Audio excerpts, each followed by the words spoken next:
Trinity Awakening with Tanya Ingram. I do have a guest. He is going to be here in a minute. His name is John. He is fantastic. Let me think. Oh, there's a wedding going on here. I'm at a hotel. So if you hear a bunch of noise, that is what that is. Let's see here. He'll be here in a couple of minutes. Okay. Alrighty. Yeah, the day was beautiful. I just got back from being outside and I was hula hooping for a while. And then I managed to get back here almost in time. I was like a minute late getting on. Let's see here. Let's see.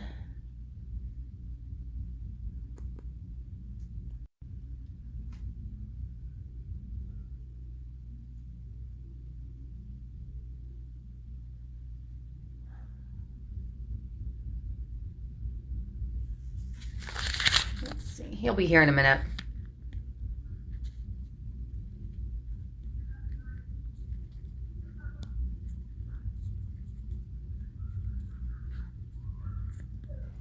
The part that you don't know is that the whole time she's trying to get me on, I'm trying to get in. Like, that's how ridiculous the censorship is. Pay attention, people. We're showing you.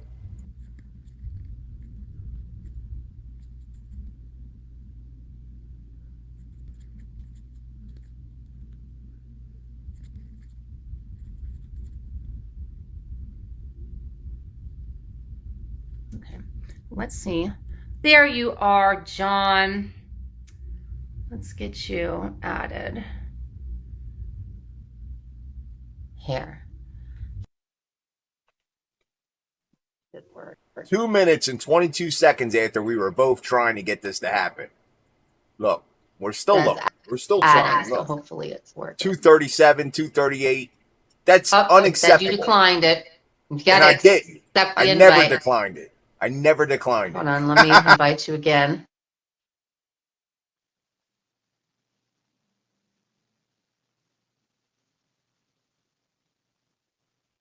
So whatever it was you did, do the opposite of it. There you are. Like extremely, extremely picky with Facebook, you know? Let's see here. Hold I on. do not see. Okay, take your time. Hold on. Send request. I'm doing it again. I don't know why. No, you're in. You're in. You're in. You just got to turn your camera on. It's on. It's been on. It's been on. Yo, listen, they don't want us talking. You know what I mean? I Look, do. Listen, Why? They want us to not be able to do this. It's very important for them. Of course it is. It's so good to see you. It's good to see you too, hon. I was just burning a little bit of sage. I was like, getting into the vibe because like you bring like a whole different element to, what we're doing here, which is awesome. And I've been watching you. I've been following you. We were in class together. I like watching people grow and mature in this movement. I personally myself have been doing that. So this is all good stuff. Absolutely. It's been so awesome. Like I think the steps that have taken me here, and I've given myself a lot of creative room, a lot of space to grow. A lot of people, like it, and then some people don't, but I am just authentic 100% all the time. And if people like it, great. If they don't, it is what it is, That's the best part. Listen, you're the second person I've done Facebook group, video chat with, live on the air. And for some reason, my computer system doesn't even allow me to participate in it. I have to use my phone. It's crazy. Like, they have their system so locked into place, man. And, people like you and me, we're working on breaking out of all that stuff. So it's great. Well, their algorithms really have it. I mean, it's almost, if you have one account and then you connect your other accounts to it, they'll shadow ban all of them. And I knew they were doing that. I figured it out because I was getting some real views on my Tanya's hula hooping one. I got 50,000 views on one of my videos. And I think that, they stopped it. Like, they immediately put like a stop on it. And I knew they did because I was watching, I started paying attention, and I would get a view a minute, which isn't great, but it's not bad. I would get them. And then they would stop dead, And I was like, that makes no sense. There's 5,000 people on here, or almost 5,000 people. So why does that happen? It happens because they purposefully make it happen. Exactly. Listen, they want to throttle the expression of any individual live broadcast or content. They want to throttle it and control it. If it's not their mainstream agenda, lock and step, we're not supposed to be doing it. That's the way it's working today. Yep. So I'm so glad that you're awake and aware. I love your new channel, Trinity Awakening. I've been trying to catch the yeah, it's awesome stuff, man. I've been extremely busy. I had a lot of stuff going on, and it's just exciting to watch other content creators and see them come out of their shell in different ways, man. And like, I kind of tell Bob, like my friend Bob with Perseverance, like he's my business partner, like a brother to me, like we've been doing this thing for a while together, and like we're building this art gardens thing, and I'll get into that later, but like I tell him, it's like we're gonna build this thing on the back of the turtle, like just like the ancient Native Americans did, like we're riding the back of a turtle to get there, because you can't even come out and say things like natural law or principle of care, or you can't talk about and the truth and what's really going on, and that's where we are. That's well, because they say how dare you have the audacity to say that there is truth? How dare you believe that you know?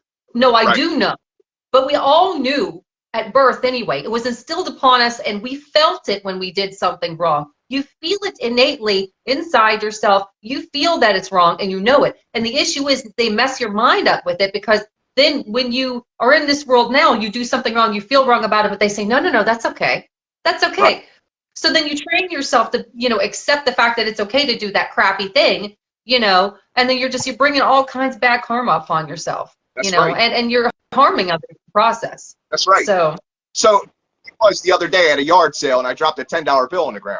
And I know I had the $10 bill, and I lost it, and I dropped it. I'm looking around for it, and there's a couple people within earshot, and my friends with me, and like the idea and the concept is like whatever money we were raising at this particular event was going towards our gardens. So we're doing this thing, and I dropped this $10, I can't find the $10 bill.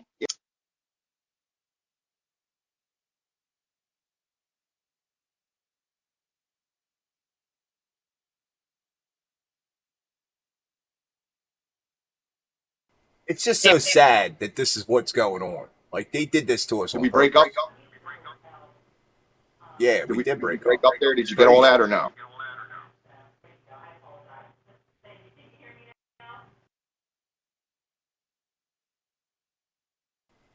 Sad. It's very sad. Look, we're That's trying. Just reality. They don't want us to. I can't do it. Nope. No. I'm going to try to call you back. And that's what we did. We went back and forth, like, so you'll see. Hold on. You can't hear her. They cut her audio. They cut our feed. What was the trigger word, people? What was the trigger word that we used that cut the feed like that? This is Trinity Awakening with Tanya Ingram.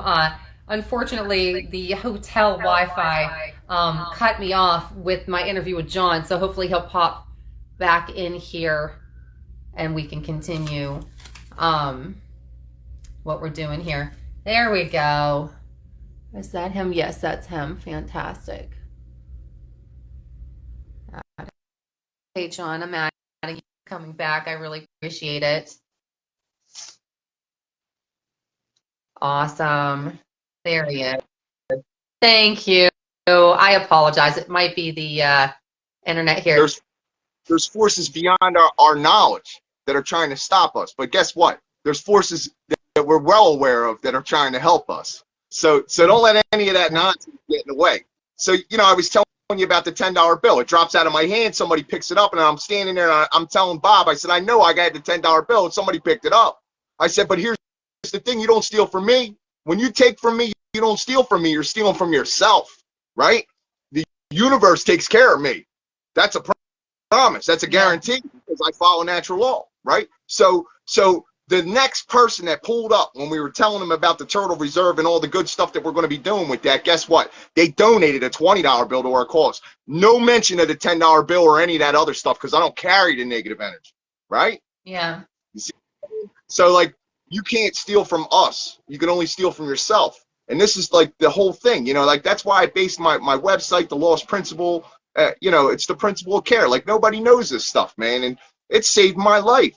If I didn't have my own working experience with it, you know, coming through the recovery process, dying twice, you know, like all those things. If I didn't have that level of experience, then, you know, like I wouldn't know what the hell I was talking about. But by me caring for others, it secured my position in the universe.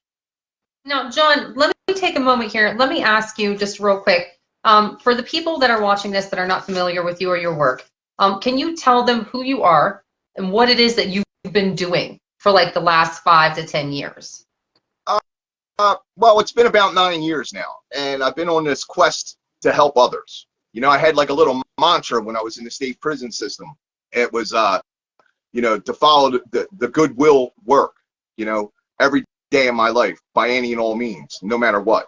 You know, like, and I would say it in the morning and I would say it at night. But the purpose, my experience throughout the years of being in and out of the criminal justice system, in and out of the rehabilitation, you know, hospitalization, you know, overdoses, died twice, you know, all these things, I developed the connection with the recovery community and, you know, the different organizations involved. But the thing, like, I would put periods of time together and then I would relapse. And I'd find myself on a hospital gurney or, you know, in a jail cell, and I'm trying to figure out how I got there again in life, you know. And I would realize that these periods of time that I would put together, let's call it sobriety or clean time, I would be more successful when I was helping other people. So that's what when I came out this last time, after like struggling most of my life with these issues, I came out and I said, listen, I'm not going to stop helping other people. I'm just going to keep helping people. And that's what I did. The most around, I got a certification to go work in a rehab, and, you know, and eventually I opened my own recovery houses in North and South Philadelphia. I ran housing. It was called Dynasty Recovery Lifestyle, and Dynasty, selfishness, kill ego. Like, that's what the whole thing was about. I was trying to introduce natural law to a lot of the people involved, but, you know, like, I'm a strict voluntarist. You know, if somebody doesn't want to hear something or they don't want to get involved, you know, I'll try to poke them and prod them in a different way, but always because I care. And, you know, like, I can see how them in their lives. So, you know, I did that kind of thing. And we had a recovery house van that I bought. It was a limousine. Her name was Angel. And Angel would go around and pick people up. So they gave me the nickname St. John. You asked me who I am. A lot of people refer to me as St. John. So I would pull up in a limousine with Angel, and I would take you to rehab or pick you up from a jail system or whatever. Like, it just caught on, and the people in housing were calling me that. And that's just the way it's been for a while. But I named my website The Lost Principle because I found Mark Passio's work, and he talked about the lost principle. He talked about the principle of care. And it just, like, I was watching him already for other reasons, and then I started to, like, you know, like, really pay attention to what he was talking about. And I said, man, this guy really has his shit together. He knows what he's talking about. Let me get involved in some kind of way, because I was already, you know, working inside facilities and running my housing and doing stuff on like an individual level with individuals, and then on a community level with community people. But Mark had like this other thing going on where it was like a worldwide kind of thing. Like, we ain't got to just stop on we could reach further. And like, that's what I, you know, like, and plugging in with him, and then him developing the class and getting involved with that. You know, I was working with him. Yes, real quick. Let me just do a quick, I apologize for interrupting you. He's referring to Mark Passio's seminar. I will put links in the chat for the seminar. I believe enrollment is still open, and he teaches how to use technology, how to become a content creator, get your information out there. I've taken the seminar twice. I'm taking it again this time, and I recommend it highly to anyone, not just for the technology reason, also for the reasons of networking. Because look, this is how I met St. John. This is how I met my next guest, Dorian. I mean, it's a fabulous networking option. And also, is great. Yeah, she's great. She's great. Yes. So, and John, whenever we get finished too, please put in the chat your website and your information so that people can visit you anytime, okay? Thanks. So please continue. Yes. So, you know, like, I was involved with doing all that stuff, and I, you know, I realized that symbolism was, you know, where everything's coming from. Like, they're controlling us with symbolism. They're running us with symbolism. They've been lying to, you know, generations we've been lied to with the symbolism. Oh, and thousands a year. Yeah, it goes way back. I came across Mark Passio's work at whatonearthishappening.com, and he's South Philly, so he's local to me. They were asking for help. I went over there. I was doing the assistant producer thing. Sometimes I sat in the producer chair. Sometimes I didn't. But I met a great group of people, and like we've been reaching out, like even since housing closed up because of all the strict regulations and all the crazy crap that was going on with the masks and the vaxes and everything else that was going on. Like you can't give $26,000 to a recently recovering individual and expect them to make all the right decisions in life. Even if they don't get high again, they still make bad choices because they don't have skills to make good choices. Yeah, unfortunately. Recovery lifestyle, it still continues, and it's extended its way all the way to the point where we're involved with today. After retiring from the industry because they wanted me to do the thing and I wasn't doing the thing, they even wanted me to do the. I said I'm not doing the other thing either. Like I don't. For me to acknowledge it is like bullshit. So I wasn't doing it, and so I got out of that and I started working, with a good friend of mine who used to employ a lot of people from my recovery houses. And, we had some things occur in the city of Philadelphia. We ended up moving down south here to Florida. I was closer to my family. Everybody was dropping dead, literally, so I was glad to be here, between my brother, my mother, and my brother, my mother's husband, and my stepfather, and my mom, like all within a year's time. So I apologize that happened to you. That's awful.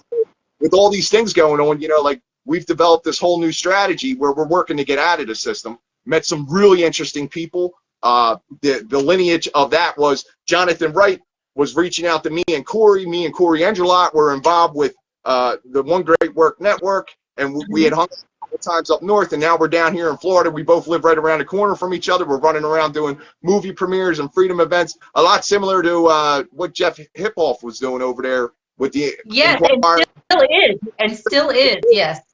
Around, we have an event like every month. There's something going on, and he's got great. I personally was involved as much as I could be. I'm going to try to continue to be involved in the future. But we've ran into this individual by the name of Jim Gale, foodforestabundance.com. You go and check out all the, I'm a sovereign citizen. I'm a sovereign being, right? And he declared his land foreign, like like the permit people show up and they don't get through the door. They can't even exit on his land. Like that. That's where I'm trying to removing myself from all of the agreements that we've been in, because that's really, really important to remove ourselves from all the agreements and then turn around and apply our own agreements with each other into play to create beautiful things that aren't toxic to the environment, that aren't, harmful to our children, that aren't promoting trash and nonsense and deception. Like real spiritual awakening happens in the now. Where are we? We're in the third dimension. You know what I'm saying? So I'm trying to put my hand in the dirt and protect the animals as best as I can from the people that think they know. Now, let me ask you something. I have some questions. You stated earlier that you died twice. Can you tell me about that? And I'm curious to what your death experience was like. Did you have like a transcendental experience? Did you see something, hear something? What was that like for you? It's happened twice, and it's a great question to ask me because the first time it happened, I'll tell you my state of mind, my mindset at the time. Bob, my buddy, he always focuses on mindset. What's your mindset? Well, it came from my perception. What was my perception? It came from my intention. What was my intention?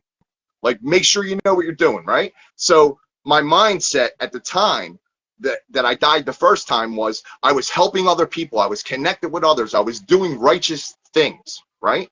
And the pain, the physical pain that I felt was so, I couldn't. I was taking 6,000 milligrams of ibuprofen 3 days in a row. And I said, I'm not doing it no more. I'm going down there and I'm copping me a bag. And that's what I did. So what happened was I was horizontal in a hospital bed and they were bringing me back. But this is what had happened, right? I was like in this beautiful enchanted forest and I had an apple and a pear. The apple I took a bite out of and the pear I took a bite out of. And they were the best tasting things I ever had in my life. And then all of a sudden it started to taste sour, salty, crappy, like shit, like I was eating manure. And it all melted in my hands, black goo. black goo everywhere, and the whole thing fell down into black goo, and I was on my hands and knees in black goo, and the only thing I could see was a pin dot of light. So I went towards it, not thinking that I was going to go through the light and die, but just because it was better than where I was. So when I came out of this experience where there was water, and I went into the water and I washed the goo off of me, and as I came up out of the water, as my eyes were being blinded by what I would describe as what it looked like to look into a rainbow if it was shining directly at you, right? And I noticed on the other shoreline there was lots of people, and they were all like happy, and they were all excited to see me, and it was like I was born again into the spiritual world or something. That's the only way I could describe it. But the interesting thing about these people, every single one of them, and there was hundreds of thousands of them. As far as the eye could see, there was, and like a couple other things occurred, but it was a beautiful experience. Now here's the difference. The second time I went out, right? I wasn't living right. I wasn't helping nobody. It was all about me and what I could do for myself at the time. And when I went down that time, it changed it like changed the fiber of my spiritual DNA, because I saw that I was totally alone in darkness, but I could feel it. I could feel it, and it felt like it was never going to end. Now that's a feeling I don't ever want to feel again. Now the connection with the part, right? The first time it happened, the connection with others, and I don't forget that. And then I'm experiencing the other side again, and it's a whole different experience because my mind, my intention, my what I was doing, all those things was wrong, right? Does this make sense to you now? It does. Yeah, it does. Wow. So did you have so you were stuck in almost like a bad trip, it sounds like. For baby spiritual people, that are just coming into the situation, like this spiritual world is real. It's so real. Yeah. You realized how real it was, you would never pick your nose or masturbate ever again. I promise. Like that's how real it is. I know it's real, and I still do all of those things. And I wave while I'm doing it. I don't care. I have needs. I understand what I'm like. People have no conception of just how real it is. And there's energies here. Yeah. There's energies here. Well, but we're in this dimension. We have to keep moving in here. Yeah. Well, I think that the problem is they think that the spiritual and physical are two different things, two separate things, when they're not separate. They are the same thing. And this is something they push in the New Age community, and I talk about it all the time, this higher self nonsense. Your higher self, like it's somewhere over there. No, this is it. You behind your eyes, the person looking out right now, the consciousness, that's it. You are the higher self. You are everything. And the more that you integrate and heal your fragmented aura and energy and self through, trauma work and healing and shadow work, the more you will have availability to clear thoughts and being able to have more like spiritual experiences and intuitions and stuff like that. But then when you get to that point, then you do see more how it's connected. But you have to find a want for it, to understand it, a thirst for knowledge at the beginning, that really helps to wake you up. And when you start to do that work, I think that it makes more sense. But a lot of people, again, they think the higher self is over there, heaven is over there, this is over there, that's over there. But no, it's all right here, right now. This is it. If you're laying in a pile of trash. That's why I like your channel, Trinity Awakening, mind, body, soul, man. Get it together. It's the same thing. It's all one thing. Yep. That's what I put out the Domestic Tarot series. Like reading through humanity. I just read the cards as they fell and how they applied to humanity. That's all I did. The first one I did was the actual Celtic cross with the staff, and how the mini cross, and then the bigger cross, and then the staff to get us out, right? I did that, and then the second one was mind, body, spirit, body, mind, spirit, body, mind, spirit. So it starts with you. You can't do anything for anyone else ever unless you're just the example. Yep.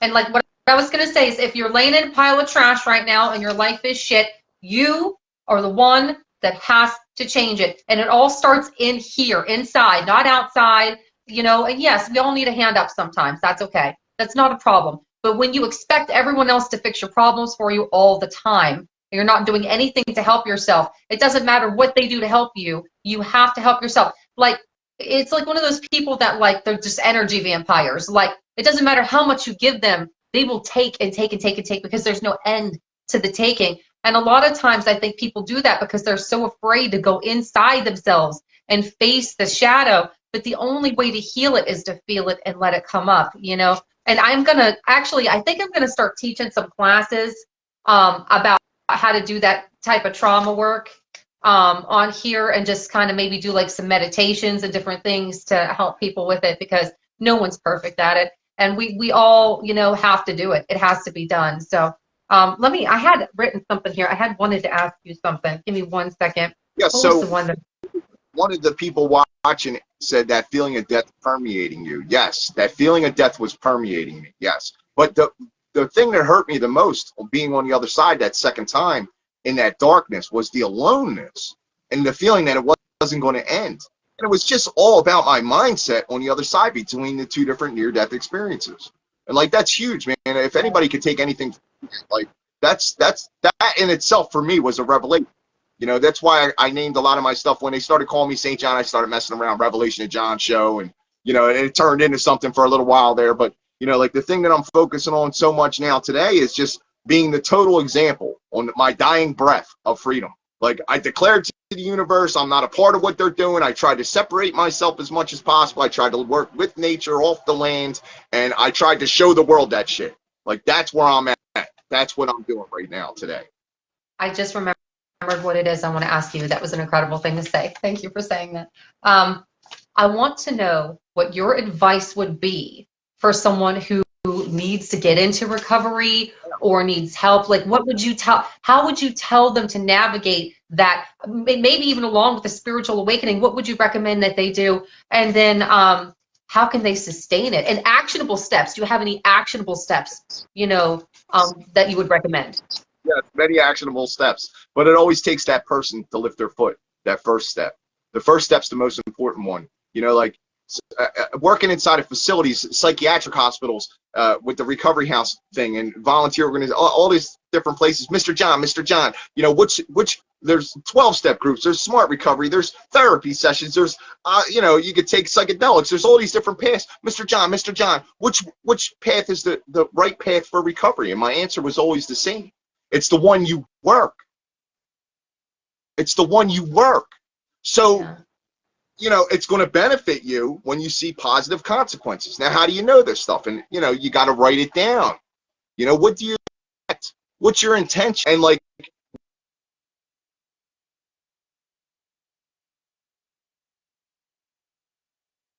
yeah, so like when I'm giving out the solutions, look at them stopping us. When I'm giving out the fucking solutions, they literally like stopped us. Most of the people involved with the One Great Work Network, I lost you. We might have. Yeah. Can you hear me? That's crazy, right? Yo, you missed like 5 minutes of like great content going back and forth between me and her. It's crazy. They don't how want they to do it. it. We're gonna have to go back. This is the end.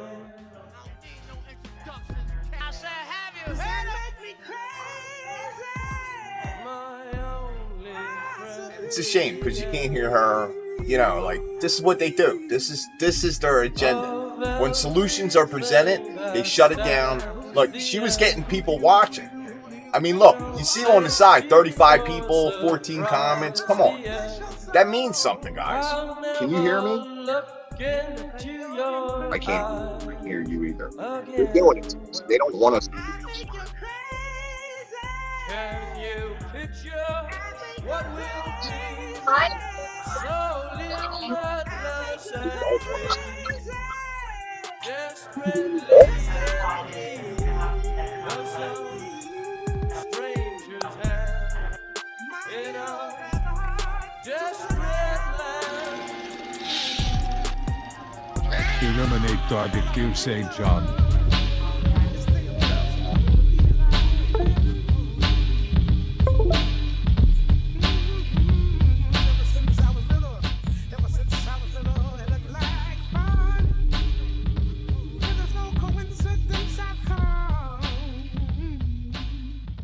connection, and they like to pretend like it's your internet when it's not, and I know that it probably isn't. There we go. So this is Trinity Awakening with Tanya Ingram. I am talking to John Chidester. He'll be right back in just a moment. Facebook is doing their thing that they do, where they like to mess with the connection, and they like to pretend like it's your internet when it's not, and I know that it probably isn't because it's been fine. So typically they do that when you start to get some views and some people coming in and some attention gets paid. They'll cut the feed or they'll slow it down. It's just something that the truthers have to deal with. It's something that we often have to deal with. All right, so I'm bringing John back in now, and I'm sure he'll have to say about it as well. But yeah, in the truther community, this is something that we have to deal with. They interrupt us every opportunity that they get. So, hey, John. Oh, look at the puppy. Oh, buddy. Oh, he's so cute. Her name's Athena. She's my road dog. She's holding it down. She's very loyal. Very loyal. So, yeah, so, like I inherited her from my brother. She was his service dog. She rode with him on the road and stuff. Not that he actually needed one, but that was his excuse to take her with him. But she was a rescue, so it was actually the other way around. Like, she needed him to be around her all the time, so he got the service dog thing, and but he left her to me, and now I have her, and I'm glad I you have guys an are here to episode. join me. It's called #Athena, #Doghouse. You can look that up. That's a great episode for people that are dog owners. They can find out more about the psychology of their animal, the horrible things that are going on with dogs right now. I can't. It's just, there's a lot. But you asked me a question before we got cut off. I did. You asked me what's the best pick. But listen, journaling. Okay, so let's start with the most severe situations. Well, hold on one second. I apologize for interrupting you. Just for anybody that's just joining us, he is talking about recovery, the best ways to do that. We just want to, bring that up real quick, just so you know. He has actionable steps. He's been through the process. He knows what he's talking about. So if you, need help, you need to get on board with this, getting better and getting healed, please listen to what he has to say. Go ahead, John. I apologize for interrupting there. Yes. So it's a very rewarding experience helping others in this field. So I'm actually in the process of going back to work for 1 week out of the month up in the Philadelphia area. And that'll allow me more access with some of the freedom people that I've been involved with up there, some of the people from Mark's network and Mark himself, which would be great too. So, I got that going on. And but the thing that I've been creating down here, this Art Gardens, it brings in the recovery element, okay? Because I want to try to get the people that are involved with these communities, the recovery communities, and the people that live in the neighborhoods to create their own food forests, to create their own dog shelters and cat and animal shelters, for strays in the neighborhoods and whatnot. I want to see people work together with their natural environment to correct the issues that we've, neglected or harmed over the years. And that's what you have to do in recovery. You have to do the same exact thing. You have to correct and heal from the wounds and the trauma, and you have to correct the false reward systems that most people have in place. Oh, it's Friday, I got paid, I worked hard, I take care of my family, I'm doing a six-pack. Or, I'm shooting something because I got extra money or something. There's always these excuses, right? But you have to create new coping skills, new reward systems. Very important. Coping skills for when you're dealing with all kinds of things, like the things that triggered you to be the person that you once were, that you're not trying to be anymore. So the recovery process isn't just for someone with drugs, alcohol, or criminal lifestyle choices. It could be somebody from gaming, pornography, gambling. There's so many today. It's just ridiculous. So with all that being said, so journaling, writing down, the severest cases would be people that are on medications. The first thing you want to do is you want to make sure you're seeing a doctor that's more holistically based. And then you want to start trying to back away from these medications. Which ones are life enduring? I need to take it, or if I don't take it, I'm going to die, that kind of thing. Life sustaining would be the word we use, right? And then you'd want to make it very clear to your doctor, whoever it is prescribing these things, that the objective is to get off of these medications. Because you don't keep putting Band-Aids on the human body and expect the human body to never have a Band-Aid on. You can't fix the body with constant medication. You can sustain certain ailments of the body with certain medications, but the body's built to be a natural system. So doing all these things, but writing about it you know, and you know what worked, what didn't work, and then going back over and reviewing your notes, whether it's in a journal form or you know like a 5-page bulletin, you know, outline bulleted doctrine that you create for yourself. You know, there's a real good system. It's called the RAP Recovery Plan. You can find free copies of that online. It's WRAP, RAP Plan. And The woman that developed. you can post with any links for people in the bottoms of these as well, please. But if anybody has any questions as well, do not ever hesitate to reach out to me. I've got people all around the world that ask me questions that are recovery related. I always like giving out the answers. My best moments were 2 years out of the field, actually working for a paycheck, and I'm at my mom's house for the holidays, and someone's on the phone with me trying to get a bed somewhere. Like to show my mom, like even though I haven't been like in a building somewhere doing this thing officially for a paycheck, people are still calling me for that level of advice and support. And most of the people that I mess with that are in the recovery community today, this is no lie, they either work as an employee for some organization, or they're the director or of some program inside of some organization, or they are the creator or an originator of something. You know, so like these are the people that I rely on for support as well, because my plan with the Art Gardens and to expand people's awareness, education, all these things is to open up the opportunity for people to recover on many levels, many levels. So what is Art Gardens? What is that? Art Gardens is going to be, we want to be very careful with the language we use when we speak, right? So it's what I would call a rescue, right? A reserve for, at this point it's turtles, right? But I'm looking to develop one for stray animals up in the city areas of Philadelphia and Chester through some of my networks up there. While I'm up there, we can go back and forth with it. But the ones down here in the state of Florida, tortoise reserves. If you go and you look at some of my most recent videos, you'll see there's a lot of turtle activities from my friend Bob. He's got several turtles that he's been rescuing throughout the region here. And, you know, we have to create an environment for them to sustain them. Yeah. And we're going to do it so that we're free from everything. Like when I say free, like I don't have to worry about FDAs, EPAs, government officials, permit inspections. None of these people matter to me anymore. Their opinions don't matter, because I can stop them at my gate and tell them that Right. I am part of your jurisdiction. I'm not there anymore. You have no right here. Yeah. And do it in a mean way. I would do it in an educational way. You know, like my mother always told me, you get more flies with honey than you do with vinegar. Yeah, yeah. And I do think a lot of people make that mistake, that and instead of having a tactful conversation, they get very defensive and they get really loud and they get obnoxious, or they get like really worked up emotionally instead of staying calm. Because if you're calm, then you can communicate more clearly, more tactfully, and then they're more likely to hear you than if you're just flying off the handle, you know. Yeah, for sure. Definitely. If you are excited, I mean, you know, if you are like loud and, you know, not obnoxious, but loud because you're excited about something, let that energy flow, man. Let that energy flow. Find what you're passionate about, and I promise you, you will not suffer in this world ever again if you find what you're passionate about. You know, I found the things that I'm passionate about, and, you know, people dying around me, you know, financial issues, like you name it, government issues, legal issues, you know, none of these things matter anymore because I found what I'm passionate about. Like I'm going to die in this realm. I'm going to die, and I'm going to know the day I died, I was working towards what I was telling everybody I was working towards.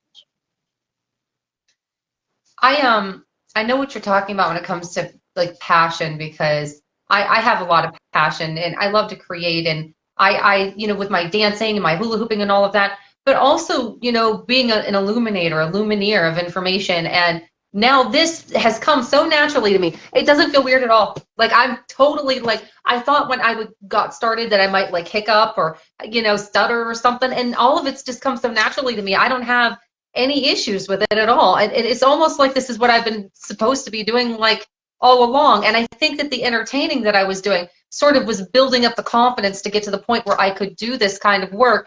And now, I mean, it doesn't even faze me. Like I could get up in front of a whole entire room of people right now and look them right in the eye and be fine, you know?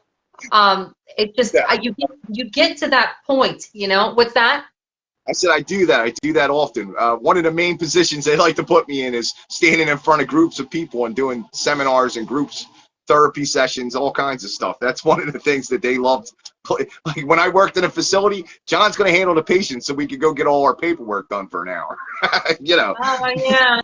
You know, I think that this is a really important part. The process of getting to where we are comfortable with communicating with people, because the information has to get out there now. Like, so to the best of your ability, each and every person has to find a pathway of communicating this information. And whatever it is that works for them, whether it's creating stuff, whether it's music, whether it's talking, seminars, whatever it is, they need to do it, and they need to stop being so concerned about how, you know, other people are going to perceive them, because the reality is that we are kind of running out of time.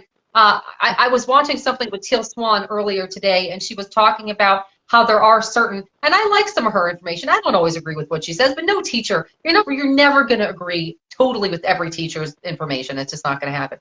But she said something about, what's that? I said that's totally true. Yeah, that's why you have to have more than one teacher, though. You have to really explore the whole realm of spirituality and see what works for you, and really create a feed and an algorithm that works well for you.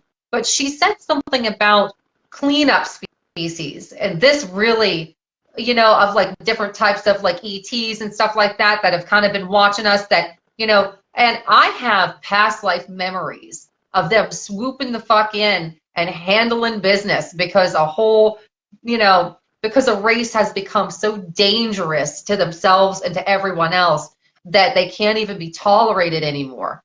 And, you know, people are always saying, you know, oh, we want to see the UFOs, we want to see them come. And I said, no, you don't want to see that, because when they come, it's to clean shit the fuck up, and they don't want to do it any more than we want them to do it. It's the position of them having to make the right decision about, you know, protecting the environment, protecting, you know, and it's, you know, usually they choose a certain amount of people, and there's no guarantee for anybody, and then they just do what they do.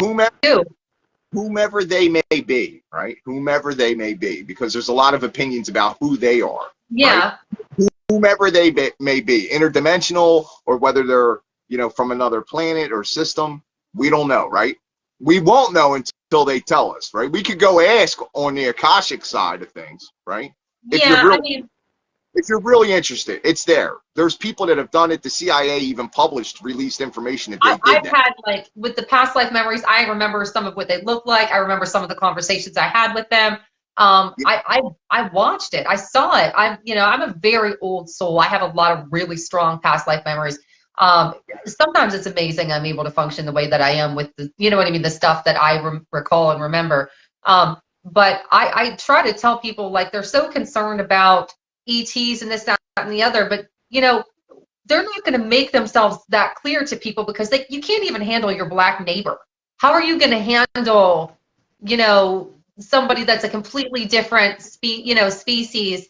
You know, so they definitely are here. You know, no doubt about it. I believe that they're here living among us like everybody else. It could be.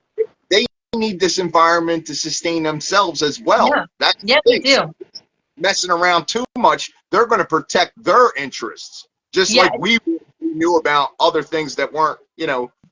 That's what I'm trying to do. I'm trying to be that lighthouse, that beacon for others, so that they can see that, like, no matter what's going on, we don't have to live the way that they design this shit. We don't have to, and we don't have to agree to what they're doing. The more people we get to disagree, the better off we're going to be. Yeah, and also too, I mean, that's why it's so important to get the information out there, so that we can raise the level of consciousness. And people have so many ideas of what they think that's going to be. I've seen people talk about, they think the whole, you know, dimension is going to change, and you're going to pop into a whole nother dimension all of a sudden, and it's going to, you know, all the sleepers are going to be over here and you're going to be over there. But that's just another division. It's a new, you know, we are not better because we're awakened. We're just awake. And now our job is to wake everybody else the fuck up. You know, it doesn't make us better. You know, it doesn't make us, you know, it just actually, I mean, we might have some benefits karmically from it, but even if we do, you're only really going to receive those once you really genuinely start doing the work. Because I think There's consequences for being awakened and doing nothing. And the people that are listening to this, I want you to know that right now. If you're awake and aware of what's going on, and you're not saying anything, there are karmic consequences for that. So be prepared to get your ass slapped like you're a baby that's being bad, because I'm telling you, at some point it's going to happen. It doesn't mean that you have to be a perfectionist at it either. Like, just get your foot in the pond of what you're passionate about and broadcast it to the world with the positive, good intention. When you do that, you're surprised what happens. I've met family that I didn't even know existed in my life. I met friends and people that have supported me, and it's not me as a person, but my movement, like what I'm trying to show others in ways that I would never even imagine possible. And I still have good friends and people that are going to support me in my efforts to bring this message to humanity that I have not even met yet. I promise. Yes. Yeah, I promise you, that's the way the universe works. And if you do right, you'll get right, man. Yeah, you don't want a spiritual spanking. You really don't, trust me. And you know, you don't have to do it to the level that I'm doing it, or you know that.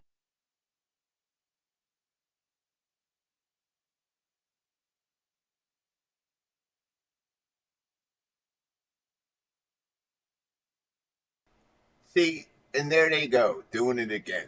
This is what we expect. This.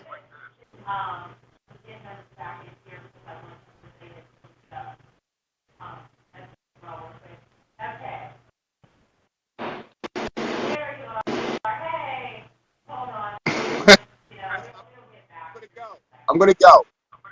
I'm going to put links in. Look for the links. Look for the links, guys.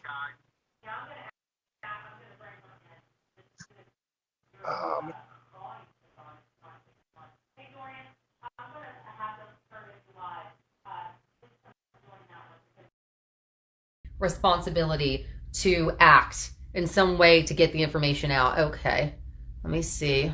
Okay, John. Okay. John, can you send me an invitation, please? Because it's not giving me an option to add you. I don't know, so can you send me a request?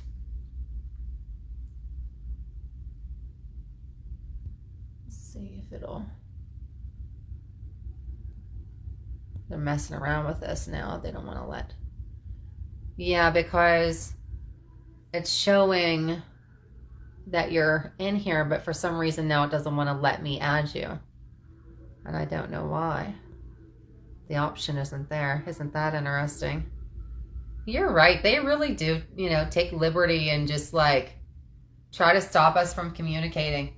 And I think a big part of it too is they know if we get the live going for a while, that we get more and more viewers, and that they cut it that way too. So let me see if I can. Okay, Dorianne is here. John, I'm going to invite her. And if you want to send me an invite to come back on, please do, because I would love for you to have some closing statements. But I'm going to add Dorianne for now. And thank you, John, so much for coming on. I look forward to interviewing you again soon, because I definitely think we should. I don't feel like that was a long enough interview. I was doing 30 minutes, and because I'm so chatty now, I've changed the interviews to an hour long because of that. Dorianne, I'm going to invite you in now. Let's see here.